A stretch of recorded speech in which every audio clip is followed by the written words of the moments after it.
The alarm screamed through the Velthrani research station like nothing Commander Velis had ever heard before. Her delicate antenna trembled as the sound pierced through her office walls. She rushed to the command center, her 6 legs moving as fast as they could carry her fragile body. "Report," she commanded, her voice translator making her words understandable to the mixed species crew. "Commander, we have a critical emergency," her second officer said, his methane-filled breathing mask fogging up with stress. "The colony. Transport Gentle Dawn has suffered complete engine failure. They're trapped in a decaying orbit around the gas giant." Velis felt her exoskeleton go cold. The Gentle Dawn carried 12,000 Velthrani civilians, families, children, scientists heading to the new colony world. Now they were all going to die. "How long do they have?" she asked, though she feared the answer. 47 hours, maybe less. The ship's hull is already showing stress fractures. The gravity well is pulling them in. Velis moved to the main display screen. She could see the transport ship on the scanner, a small dot spiraling slowly toward the massive planet below. The gas giant was beautiful, with swirling storms of purple and gold. It was also deadly. The pressure down there would crush their ship like an egg. "Send out the emergency beacon," Velis ordered. "All frequencies. Someone has to help them." The communications officer worked quickly. Within minutes, the distress call was broadcasting across the sector. It was a simple message, translated into every known language. "Critical emergency. 12,000 civilians in danger. Engine failure. Need immediate rescue, please help." Velis waited. She watched the screen and hoped. The first response came from the Korthian Empire. They were a powerful species with advanced technology, but their message made Velis's hope sink. "We have received your distress call. Our engineers have analyzed the situation. The rescue is impossible. The time frame is too short and the gravitational forces are too strong. We cannot risk our ships and crew. We are sorry. We will remember your people." More responses came in. The Zephyri Federation said the same thing. So did the Titanus Coalition. Every species had the same answer. The math didn't work. The physics were impossible. Sending rescue ships would only mean more deaths. Velis felt her body shaking. She ordered her crew to keep trying, to call anyone who might help. But deep down, she knew the truth. Her people were going to die and there was nothing she could do about it. The Velthrani on the Gentle Dawn knew it too. They began sending final messages home. Parents recorded goodbye messages for their children. Scientists sent their final research notes. Everyone prepared for the end. Velis stood in the command center watching the countdown timer. 44 hours left. She had failed them. Then something strange happened. "Commander," the communications officer said, his voice confused. "We're receiving a response from. I'm not sure how to translate this. The system designation is Deathworld 326C. "Deathworld?" Velis repeated. She had heard that term before. The Galactic Council used it to mark planets that were too dangerous for civilized life. Places where the environment itself was hostile. Why would anyone be living on a death world? "I don't know, Commander, but they're responding to our distress call." "Play it." The message came through. The voice was strange, not like any species Velis knew. It sounded confident, almost casual. "Velthrani Research Station, this is Earth Vessel Indomitable. We received your distress signal. Hang tight. We're coming to get your people out. Estimate arrival in 19 hours. Keep that beacon active. Indomitable out." The command center went silent. Everyone stared at the speakers. "Did they say they're coming?" the second officer asked. "That's what it sounded like," Velis said slowly. She pulled up information about Deathworld 326C. The file was marked with red warning symbols. "Earth," she read aloud. "Quarantine status, active. Reason, extreme environmental danger. Native species, highly aggressive, high pain tolerance, pack hunters. Caution, do not approach without council authorization." "Commander, should we tell them not to come?" someone asked. Velis thought about it. These humans, whatever they were, lived on a quarantine world. They were probably dangerous, primitive. They didn't understand what they were getting into. The rescue was impossible. Every advanced species in the sector had said so, but they were the only ones who had offered to try. No, Velis said firmly. We will not turn away help. Inform the Gentle Dawn that rescue is coming, and start monitoring for the human ship. Over the next 18 hours, Velis learned everything she could about Earth and humans. The information was limited because the planet was under quarantine. But what she found was terrifying. Earth was a nightmare world. The gravity was 3 times stronger than the Velthrani homeworld. The atmosphere contained highly reactive oxygen. The temperature swung wildly between freezing and boiling. The surface was covered with dangerous predators, toxic plants, and natural disasters. Earthquakes, hurricanes, volcanoes, tsunamis. And humans had evolved there. They had survived there. They had built cities and technology while their planet actively tried to kill them. These humans, her science officer said, reading the reports, they're apex predators from a hell world. Commander, are we sure about this? We don't have a choice, Velis said. They're our only hope.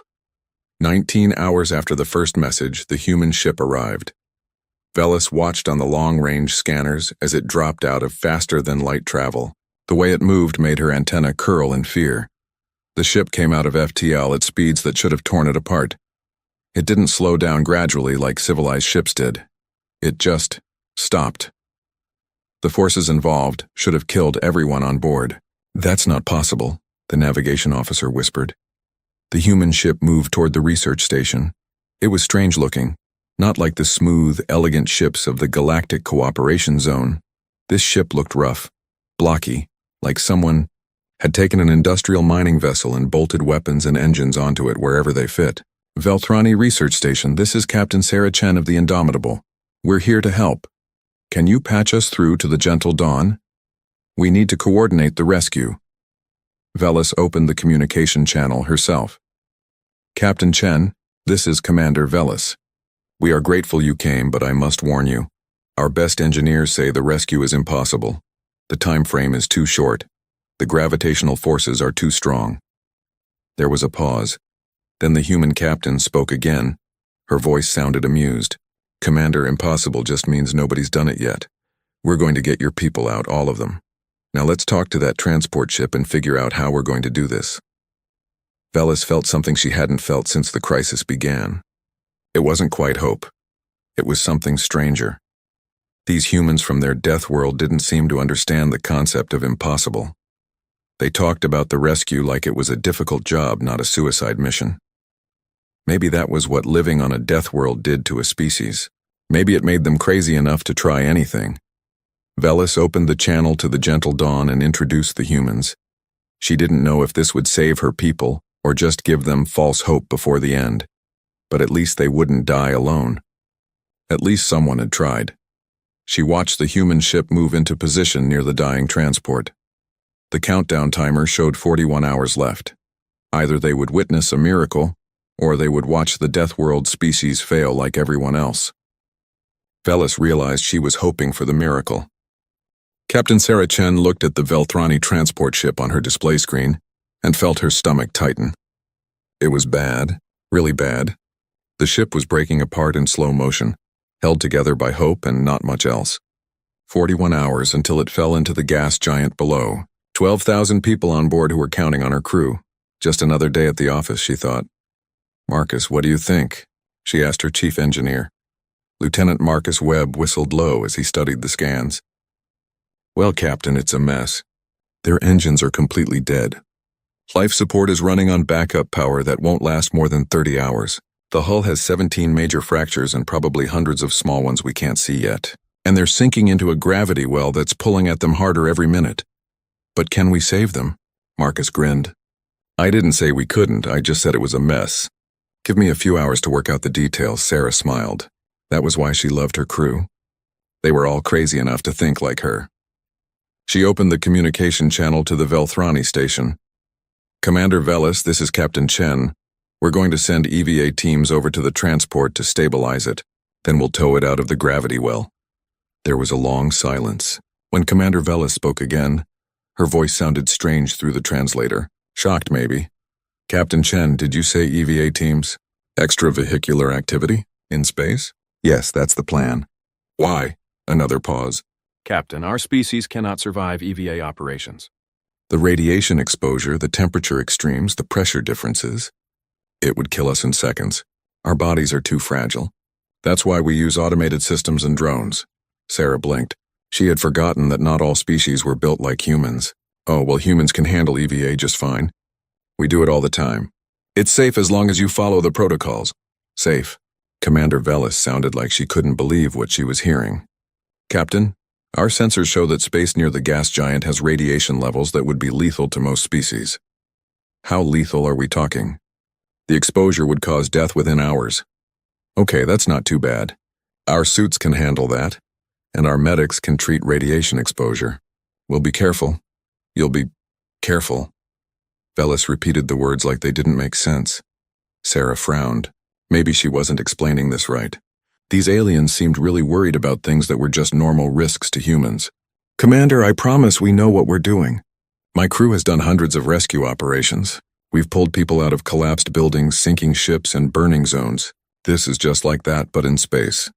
She closed the channel and turned to her crew. All right, people, suit up. We're going over there. The Indomitable had a crew of 45 humans. Sarah was taking 20 of them on the EVA operation. The rest would stay on the ship to run the systems and prepare for the tow operation. In the suit-up room, the crew moved with practiced efficiency. They put on their EVA suits, checked each other's seals, and loaded their equipment. The suits were heavy and bulky, designed to protect humans from the vacuum of space. But compared to the armored suits that most alien species needed, they were almost nothing. Just some metal, plastic, and a radiation shield. Hey, Captain, called out Dr. Yuki Tanaka, the chief medical officer. The aliens are asking if they can observe our preparations. Should I set up a video feed? Sure, why not? Maybe it'll make them feel better to see we know what we're doing. The video feed activated. Sarah didn't think much about it. She was too busy checking her crew and planning the operation. But up on the Velthrani research station, Commander Velis and her entire staff were watching in horror. They saw humans putting on what looked like thin, minimal suits. They saw humans joking and laughing while they prepared for what the Velthrani considered certain death. They saw humans eating food while they suited up. Food that the Velthrani's database marked as toxic to most species. One human was drinking something called coffee that was apparently mildly poisonous and addictive. They're insane, someone whispered on the station. No, Velis said slowly. They're just from a death world. This is normal for them. On the Indomitable, Marcus Webb finished his third cup of coffee and burped. All right, that hits the spot. Ready to go crack open a spaceship? You make it sound so violent, said Ensign Lisa Park, checking her cutting torch. Because it is violent. We're going to blow a hole in their hull, climb inside, and start moving stuff around. It's basically construction work, but in space, and more explosive. Sarah shook her head, but she was smiling. Can we please not blow up the ship we're trying to save? I make no promises, Captain. The airlock cycled open. The EVA team pushed off from the Indomitable and floated toward the Velthrani transport. Sarah felt the familiar rush of excitement she always got during spacewalks. The stars above, the ship below. Nothing but her suit between her and the void. It was dangerous, yes, but it was also beautiful. Approaching the hull, she reported. Marcus, where do you want to make entry? See that section near the engine room? That's where the main damage is. We need to get in there and stabilize the reactor before it goes critical. Use the emergency airlock on Deck 7. But when they reached the airlock, they found it was jammed. The ship's damage had warped the frame. Well, that's inconvenient, Marcus said. Guess we do this the fun way. Lisa, bring up the torch. Wait, Commander Velis's voice came over the radio. What are you doing? The airlock is stuck, so we're going to cut through the hull, Sarah explained. Cut through? Captain, that will cause explosive decompression. Anyone near that section will be killed. That's why we're cutting into a section that shows empty on the scans. Nobody's there, and we'll patch it up afterward. You're going to use controlled explosives on a ship that's already falling apart? Sarah could hear the panic in the alien commander's voice. Commander, I know this sounds crazy to you, but we really do know what we're doing. We're going to be very careful. They cut through the hull. The metal peeled away like opening a can. Sarah and her team climbed inside, pulling themselves through the zero gravity. The interior of the ship was dark and cold. Emergency lights flickered. Somewhere in the distance they could hear metal groaning under stress. "All right, teams," Sarah ordered. "Marcus, take engineering and stabilize that reactor. Yuki, take medical and find any injured civilians. Everyone else with me. We're going to reinforce the hull fractures." They split up and got to work. Sarah's team moved through the ship, finding the cracks and weak points. They used emergency foam to seal the gaps. It was industrial sealant, the kind used in construction. It worked perfectly for humans. The Velthrani database probably listed it as toxic. Sarah made a mental note to wash it off before touching any aliens. In the engine room, Marcus and his team found the reactor in bad shape. It was overheating and the cooling systems were offline. "Okay, this is going to be fun," Marcus said. "We need to manually vent the coolant and reset the system." "Fun?" one of his engineers asked. "We're going to be swimming in radiation." "Yeah, but only for about 15 minutes. We've had worse. Remember that solar flare on Titan Station?" "Marcus, 3 people went to the hospital after that, and they all recovered fine. We'll be okay. Come on, let's go." They entered the reactor room. The radiation levels immediately spiked on their suit sensors. Alarms started beeping. Up on the research station, every Velthrani watching the video feed gasped in horror. The humans were walking into what they considered a death trap, but Marcus just hummed to himself as he worked. He opened access panels, rerouted systems, and manually operated controls that were supposed to be handled by automated systems. His team worked with him, moving quickly and efficiently. 14 minutes later, they walked back out. "The reactor was stable, see?" Marcus said cheerfully. "No problem. We'll need some anti-radiation medication when we get back, but we're fine." On the research station, Commander Velis stared at the screen. These humans had just absorbed enough radiation to kill a Velthrani 100 times over, and they were calling it fine. Then something went wrong. One of the human engineers, a young man named David Torres, was working on sealing a hull fracture when his suit's oxygen line caught on a piece of debris. It tore open. Sarah heard the alarm over the radio. "Torres, report." "Captain, I've got a suit breach. Losing air. Get to the ship now." "I'm trying, but I'm tangled up in—" "Wait, I think I can—" There was a sound of ripping fabric. "Okay, I'm free. Heading back." Torres pulled himself through the ship toward the airlock. His suit was leaking air. He was breathing vacuum. For 40 seconds, he was exposed to hard space. He made it to the airlock. The medical team got him inside and repressurized. Yuki was working on him within a minute. "Is he alive?" Sarah asked, her voice tight. "Yeah," Yuki said, sounding surprised. "Yeah, he's breathing. Conscious even. He's got some lung damage from the vacuum exposure, but nothing critical. He's going to be okay."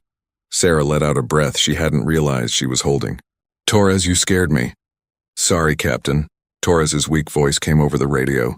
"My bad. Hey, at least now I can say I've done a spacewalk without a suit. That's gotta count for something." On the research station, the Velthrani couldn't believe what they had just witnessed. A human had been exposed to hard vacuum. He had survived. And now he was making jokes about it. Commander Velis R. The rescue operation had been going for 6 hours, and Commander Velis still couldn't believe what she was watching. The humans swarmed through the damaged transport ship like they owned the place. They moved through corridors that registered as lethal on Velthrani sensors. They worked in sections where the temperature was below freezing or hot enough to cook most species. They didn't seem to care. "Commander," her science officer said, pointing at one of the video feeds. "Look at this human. She's been working in the reactor section for 3 hours. The radiation exposure should have incapacitated her by now." Velis watched the human engineer climb through a crawl space, pulling cables behind her. The radiation badge on her suit was bright red, critical levels, but the engineer just kept working, singing something called a rock song over the open channel. "Their bodies must process radiation differently than ours," Velis said. "Or maybe they just heal faster. I don't know anymore. These humans are making me question everything we know about biology." The biggest challenge came when the humans started evacuating the Velthrani civilians. There were 12,000 people on the transport, and many of them were injured or in shock. The humans wanted to help, but there was a problem. A big problem. Velthrani were fragile. Their exoskeletons were thin, designed for low gravity and gentle environments. A human handshake could crack a Velthrani's arm. A friendly pat on the back could break ribs. The first incident happened when a human rescue worker tried to help a Velthrani child who had fallen. The human reached out instinctively, grabbed the child to steady them, and accidentally fractured the child's shell in 3 places. The human was horrified. "Oh God, I'm so sorry, I didn't mean to, Is she okay?" Dr. Yuki Tanaka rushed over with her medical team. She carefully examined the Velthrani child, who was crying in pain and fear. Yuki's hands moved with incredible gentleness, barely touching the injured areas. "Captain Chen, we have a problem," Yuki reported over the radio. "We're too strong for them. We're going to hurt people if we're not extremely careful." Sarah's voice came back immediately. "All rescue personnel, new protocol. Treat every Velthrani like they're made of glass. And I mean expensive glass. Museum quality. Use both hands, minimal pressure, slow movements. If you're not sure you can move someone safely, call medical. Yuki, I need you to give everyone a quick lesson on Velthrani anatomy." For the next 20 minutes, Yuki taught the rescue crews how to handle Velthrani without breaking them. She showed them where the exoskeleton was strongest, how to distribute pressure, how to lift without crushing. The humans listened carefully and practiced with small objects until they got the feel for it. Then they went back to work, this time with incredible care. Velis watched as humans who had been casually tossing around heavy equipment now moved like they were handling soap bubbles. A big, muscular human man carried a Velthrani elder to safety, his face tight with concentration, as he held the alien with the same care you'd give to a newborn baby. "They're adapting," Velis's second officer observed. "In real time, that should be impossible." "Everything they do should be impossible," Velis replied. "I'm starting to think impossible is their specialty." Then the reactor situation got worse. Marcus Webb had stabilized the reactor, but it was only a temporary fix. The cooling system was damaged beyond repair. Without proper cooling, the reactor would eventually overheat and explode, or melt down, or both. Either way, everyone would die. "Captain, we've got a problem," Marcus reported. "The reactor is going to go critical in about 18 hours, maybe less. We need to shut it down completely and vent the core." "Can you do it?" Sarah asked. "Oh sure, it's easy. Open the venting ports, drain the fuel rods, flush the system.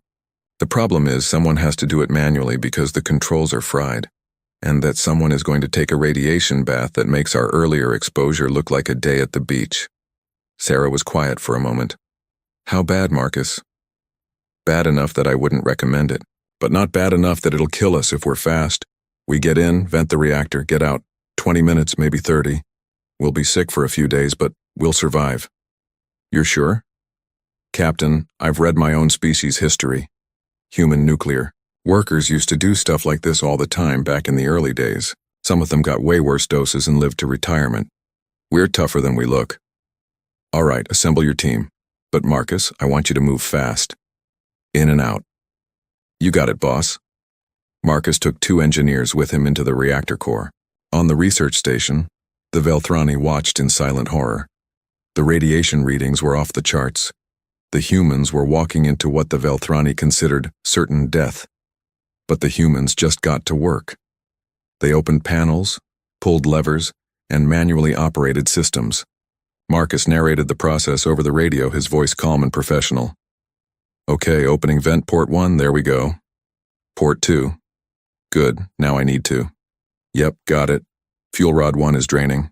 How's everyone doing?" "Hot and glowy," one of his engineers replied. "But I'm okay." "Same here," said the other. "Though I think my radiation badge just gave up and died." "Yeah, mine too." "Okay, almost done. Just need to flush the cooling lines and we're good." 32 minutes after they entered, the team walked out. They had absorbed enough radiation to kill most species 10 times over. They would need serious medical treatment, but they had done it. The reactor was safe. Yuki met them at the medical bay. "Strip down, all of you. I need to get anti-radiation meds into you immediately." "Doc, you're going to give us a lecture, aren't you?" Marcus asked. "You're damn right I am. What you 3 just did was incredibly stupid and dangerous." "But necessary," Marcus pointed out. "That doesn't make it less stupid." Yuki prepared injections for all 3 of them. You're going to feel terrible for the next few days, nausea, fatigue, maybe some hair loss, but you'll live. See? Marcus said cheerfully. Totally worth it. We saved 12,000 people and all it cost me was a bad hair day. While the humans were dealing with the reactor, other teams were working on the ship's hull. The fractures were spreading. Every hour that passed, the gravity well pulled harder and the stress on the ship increased. They needed to reinforce the hull or it would break apart before they could tow it to safety. The problem was they didn't have proper repair materials. The Indomitable was a mining vessel, not a repair ship. So the humans improvised. They used industrial foam, the kind meant for sealing mining tunnels. They welded scrap metal over the cracks. They even used something called duct tape, which turned out to be some kind of universal human solution for everything. The Velthrani database listed it as primitive adhesive material. The humans called it the most important invention in history. If duct tape can't fix it, nothing can, one human said while wrapping it around a cracked support beam. Commander Velis had stopped trying to understand human logic. She just watched and hoped it would work. Then came the biggest challenge yet. The humans needed to physically attach tow cables to the transport ship. That meant going outside, to the worst parts of the hull, where the damage was severe and the stress forces were strongest. It was dangerous even for humans. Sarah Chen led that team herself. She took 5 crew members and went out to the most damaged section of the hull. They had to drill anchor points into metal that was already cracking. One wrong move and the whole section could collapse, taking them with it. Easy does it, Sarah said as they worked. Nice and slow. Remember, we're dealing with damaged material here. They drilled the first anchor point. The metal held. Second point. Still good. Third, fourth, fifth. All successful. They were attaching the 6th point when the hull groaned. Captain, we've got stress warnings, someone called over the radio. I hear it, Sarah replied. Everyone, back up slowly. Don't make any sudden movements. The metal groaned again. A crack appeared, spreading from where they had been drilling. The hull section was failing. Go, go, go, Sarah ordered. The team pushed off from the hull, floating back toward the Indomitable. Behind them, a 50-meter section of the transport's hull collapsed inward with silent violence. Metal twisted and broke. If they had been there 5 seconds longer, they would have been crushed. Everyone okay? Sarah asked, doing a quick head count. All present, Captain, her team confirmed. Good. Let's try that again, different section. On the research station, Velis couldn't believe it. The humans had almost died and they were just going to try again, like it was nothing. Like they hadn't just escaped death by seconds. The second attempt was successful. The tow cables were attached. The Indomitable was ready to pull the transport ship out of the gravity well. But then Yuki made a discovery that changed everything. She had been treating injured Velthrani civilians all day, learning their physiology as she went. Now she was examining a patient who had been near the reactor before the humans shut it down. The Velthrani was showing signs of radiation poisoning. Yuki checked her scans and felt her stomach drop. Captain, we have a problem. A big one. What is it, Doc? The Velthrani process radiation differently than humans. What we consider survivable exposure is lethal too. The tow cables were attached. The Indomitable was in position.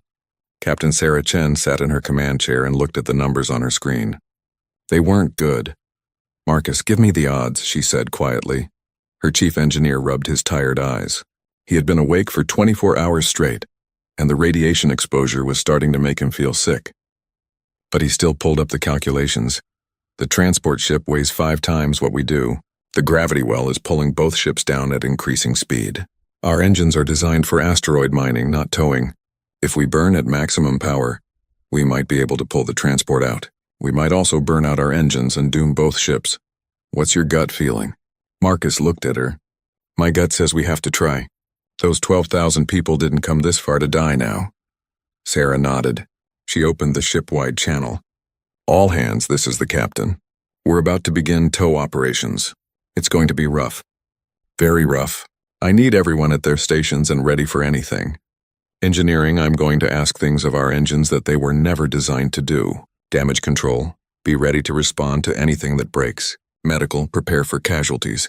This is what we came here to do. Let's bring these people home. She switched to the external channel. Commander Velis, we're beginning the tow now. Keep your people calm. This might get a little bumpy. On the research station, Velis watched as the human ship began to move. The Indomitable pulled against the tow cables. The transport ship resisted, held by the planet's massive gravity. For a moment, nothing happened. Then slowly the transport began to move. They're doing it, Velis's second officer whispered. They're actually doing it, but it wasn't that simple. The transport was moving, yes, but not fast enough. The gravity well was too strong. Even with the Indomitable's engines burning at full power, they were only slowing the descent. Not stopping it, not reversing it. Captain, Marcus reported, we're not going to make it. The engines are giving everything they have, but it's not enough. We need more power. Sarah's mind raced. There had to be a solution. There was always a solution. You just had to be willing to think outside the box. Or in this case, outside what was safe or sane or even remotely advisable. What if we redirect power from other systems? She asked, already doing it. Life support is at minimum. Weapons are offline. We're running everything we can into the engines. It's still not enough. Sarah stared at the screen, at the slowly falling transport ship, at the 12,000 lives depending on her. There was one option left. It was crazy, dangerous, possibly suicidal, exactly the kind of thing humans were famous for. The tow cables aren't going to work, she said. We need to push. Silence on the bridge. Captain, Marcus said carefully, did you just say push? The Indomitable was designed as a mining ship. Our bow is reinforced for ramming asteroids. What if we detach the tow cables and physically push the transport with our ship? Marcus paused.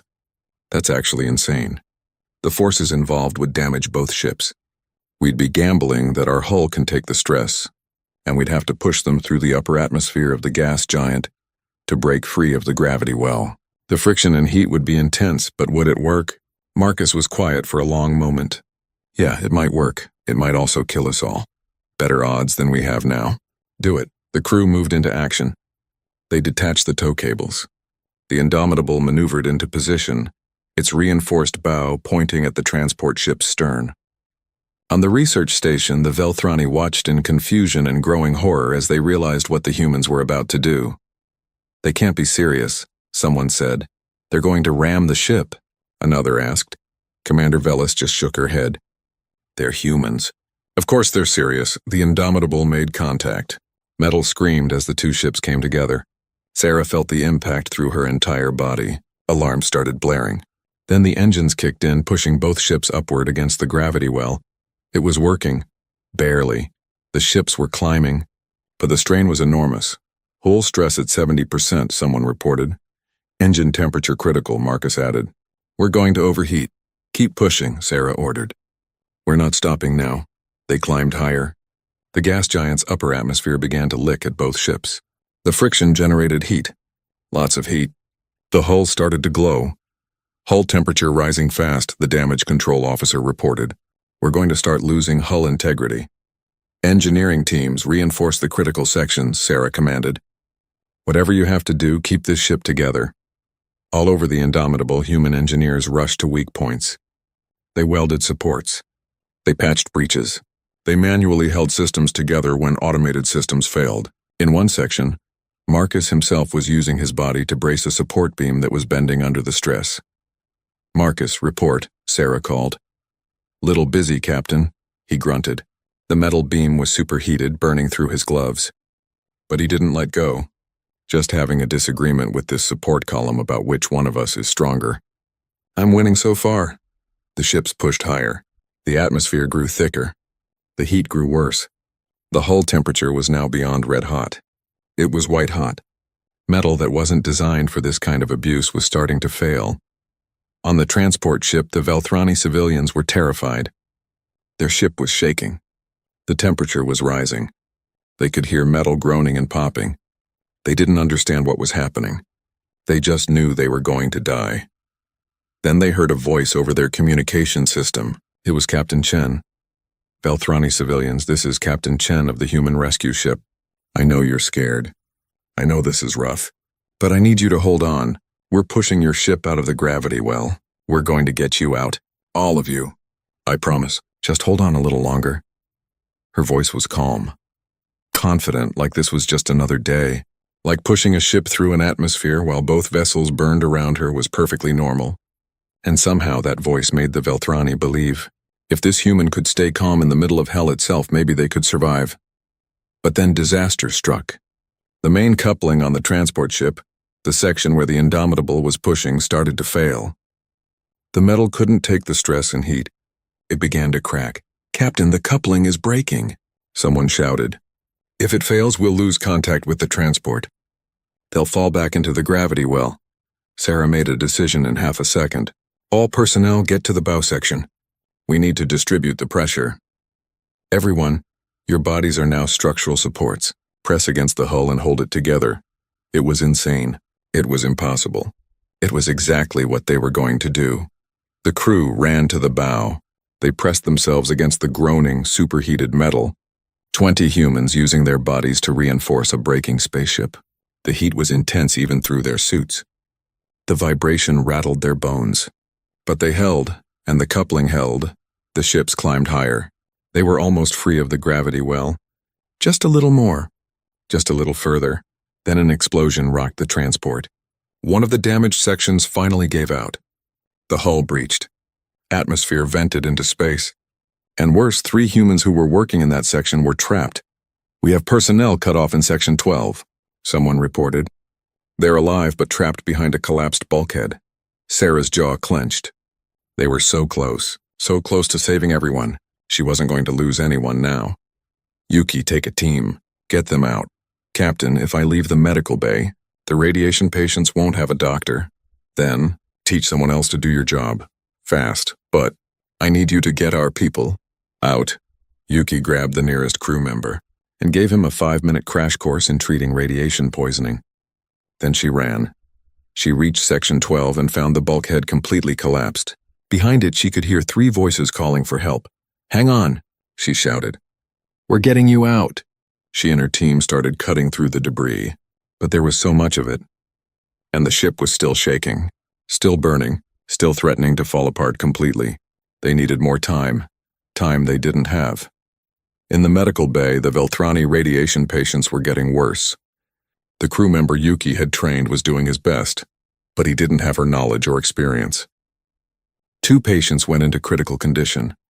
On the bridge, Sarah watched as multiple systems started failing at once. The engines were overheating. The hull was buckling. They had crew members trapped. They had dying patients. Everything was falling apart, and they were still 50 kilometers from breaking free of the gravity well. Sarah looked at her crew. At Marcus, still holding that support beam even though his hands were burning. At Yuki, desperately cutting through debris to save trapped crew members. At the engineering teams literally holding the ship together with their bodies. At everyone giving everything they had. "Engines to absolute maximum," she ordered. "I don't care if they burn out. I don't care if we have to drift home on momentum. Give me everything." "Captain, that'll destroy the engines," someone protested. "I said everything." The engines screamed. They pushed harder than they were ever designed to push. The temperature gauges redlined. Warning alarms blared, and the ship surged upward 10 kilometers to freedom. 5 kilometers. 2 kilometers. Then finally they broke free. The gravity well released them. Both ships were clear. For a moment, nobody moved. The Indomitable drifted in space, its engines finally silent. The ship looked terrible. Scorch marks covered the hull. Several sections were held together with emergency patches and what looked like hope. But it was intact. And so was the transport ship beside it. In the medical bay, Dr. Yuki Tanaka worked without stopping.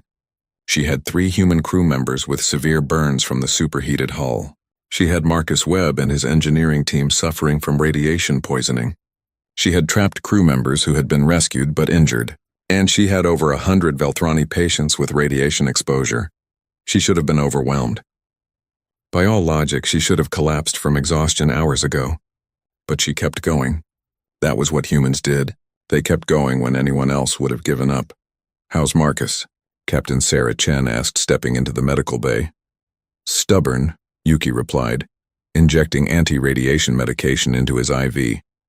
"His radiation exposure was worse than I thought. He should be unconscious right now." Instead, he's arguing with me about getting back to work. I need to check the engines, Marcus protested weakly from his bed. We burned them pretty hard. Someone needs to assess the damage. Someone else can do it. You're staying here until I say otherwise. Sarah smiled despite her exhaustion. Listen to the doctor, Marcus. That's an order. Fine, he grumbled. But when I get out of here, I'm going to write a very strongly worded report about how this ship needs better radiation shielding. 3 beds over, one of the Velthrani patients made a sound. Yuki rushed over. It was the patient she had been most worried about, the one who had been dying. But his vital signs were improving. The treatment was working. He's going to make it, Yuki said, relief in her voice. They're all going to make it, Sarah squeezed her shoulder. You did good work, Doc. We all did. 2 days later, medical ships from multiple alien species arrived. They were too late to help with the rescue, but they could provide care for the survivors. The Velthrani civilians were transferred to proper hospital ships. The human crew finally got real medical attention instead of field treatment. But the real surprise came when the Galactic Council called an emergency session. They wanted to discuss the human incident. Commander Velis was invited to speak. She stood before the council, representing the Velthrani people, and told them everything. She showed them the recordings of the rescue. She shared the data on what the humans had accomplished. And she made an argument. For too long we have avoided risk, she said. We have called ourselves civilized because we calculate the odds before acting. We have let our desire for safety override our compassion. When my people sent the distress call, every advanced species in this sector said the rescue was impossible, and they were right by our standards, by our rules, by our limitations. She paused, looking around at the assembled aliens. Representatives from dozens of species watched her. But humans don't accept our limitations. They come from a world that tried to kill them every day. They evolved in constant danger, and instead of making them cruel or selfish, it made them brave. It made them determined. It made them willing to risk everything to save people they had never met. The humans are dangerous, someone objected. They take reckless risks. They ignore safety protocols. They could cause catastrophic incidents. Yes, Velis agreed. They are dangerous. But they are dangerous to the things that threaten us. They are dangerous to impossible situations. They are dangerous to the idea that some people are acceptable losses. And right now I think we need that kind of dangerous. The council debated for hours. Some species argued for continued quarantine of Earth. Humans were too unpredictable, too reckless, too alien in their thinking. Other species, inspired by the rescue, argued for integration. The galaxy needed people who could do the impossible. In the end, they took a vote. It was close, but humanity was invited to join the Galactic Cooperation Zone. The message was transmitted to Earth, and Captain Sarah Chen was asked to carry the official invitation back to her people. She sat in her repaired captain's chair and read the formal document with amusement. Listen to this, she said to her crew. We are honored to extend membership to humanity in recognition of their exceptional courage and unique capabilities. Please find attached a list of safety regulations and protocols that human vessels will be expected to follow. How long is the list? Marcus asked. He was back on duty, though Yuki had threatened to sedate him if he pushed too hard. 73 pages. The crew burst out laughing. 73 pages of rules, someone said. They're terrified of us, and can you blame them? Marcus replied. We did push a spaceship through an atmosphere. While it was on fire, that's going to make anyone nervous. Sarah smiled and began composing a response to the Galactic Council. It was polite and formal, thanking them for the invitation. But she added one line at the end. Regarding the safety protocols, we'll do our best. But we make no promises. Sometimes saving lives requires breaking rules. The footage of the rescue went viral across the galaxy. Every species saw what the humans had done. They watched the EVA operations, the reactor stabilization, the desperate push through the atmosphere. They saw humans doing things that should have killed them, and surviving, and joking about it afterward. For species that had spent centuries avoiding risk, it was shocking. It was terrifying. It was inspiring. Young aliens from dozens of worlds started asking questions. Why did their ships have so many safety protocols? Why couldn't they do what the humans did? Why did impossible mean giving up instead of trying harder? On the Velthrani homeworld, Commander Velis was promoted to ambassador. Her first assignment was establishing diplomatic relations with Earth. Before she left for the human homeworld, she received a message from Captain Chen. Commander, I wanted to thank you for speaking at the council session. I saw the recording. What you said about humans being dangerous in the right way, that meant a lot to us. We're not trying to be reckless. We're just trying to help. I hope your people and mine can work together in the future. The galaxy seems like it could use more cooperation and less calculation. Take care. Chen out. Velis smiled as she listened to the message. 6 months ago, she would have been terrified to meet humans. Now she was excited. She wanted to see Earth, to understand the world that had created such remarkable people. When she arrived on Earth, she was shocked. The planet was beautiful but terrifying. The gravity was crushing compared to her homeworld. The oxygen atmosphere was so reactive it made her nervous. And the weather. She experienced her first thunderstorm and thought the world was ending. But Sarah Chen just laughed and offered her an umbrella. "Welcome to Earth," Sarah said. "Sorry about the weather. It does this sometimes. You should see it during hurricane season. Your people live with this every day?" Velis asked, watching lightning split the sky. "Pretty much. You get used to it." "I don't think I could ever get used to it." "That's the difference between us," Sarah said. "You don't have to get used to it. We do. But that's okay. We can teach each other. You can teach us caution and planning. We can teach you courage and adaptation. Together we'll be better than either of us alone." Over the next months, something changed in the galaxy. The rescue had shown that impossible was just a word. Species that had been afraid to take risks started trying new things. They didn't become reckless. They became braver. The Galactic Council established a new emergency response fleet. It was staffed by volunteers from multiple species, but the training was designed by humans. They learned how to push limits safely, how to assess risks without letting fear paralyze them, how to improvise when plans fell apart, and humans became something unexpected in the galaxy. They became teachers. They became the people you called when a situation was desperate. They became the species that would show up when everyone else said it was impossible. 2 years after the rescue, another distress call went out. A mining colony was trapped by a collapsing tunnel system. The situation looked hopeless, but this time multiple species responded immediately. They arrived with cutting equipment, emergency supplies, and rescue teams. The humans got there first, of course. But they weren't alone. The rescue operation included Veltrani engineers, who had learned to work in dangerous environments, Korthian medics who had studied human emergency medicine, Zephyri pilots who had trained with human flight instructors. Together, they pulled off another impossible rescue. 16 hours of dangerous, difficult work, and everyone survived. When it was over, the human team leader received a message from one of the Veltrani engineers. "Thank you," the message said. 2 years ago, I would have said this rescue was impossible. I would have stayed safe and let those people die. But I watched what your species did. I learned from you. Today I was brave enough to try. We saved them because you showed us how." The human sent back a simple reply. "You're welcome. That's what friends do." And that was how humanity changed the galaxy. Not by conquering it, not by dominating it, but by showing up when others wouldn't, by trying when others said it was impossible, by being brave enough to care more about saving lives than protecting themselves. The galaxy had been civilized for thousands of years. They had